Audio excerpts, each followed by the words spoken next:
ابني بقول له ركز بس مش بيسمع.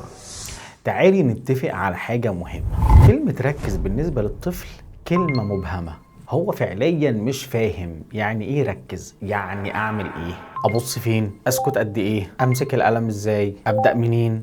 لما بنقول له ركز احنا شايفين الصورة كاملة قدامنا، لكن هو محتاج خطوات واضحة. كلمة ركز بتتقال غالبا بنبرة توتر، فاحنا بننقل للطفل مشاعر توتر قبل ما ننقل له الكلمة، فيبدأ يقفل، يعاند او يسرح كتير. طب ايه البديل؟ بدل كلمة ركز قولي له بصلي. هنا انت حددت سلوك واضح. هنخلص دي الاول. قسمت المهمة بدل ما تبقى كبيرة ومربكة. تعال نعملها مع بعض.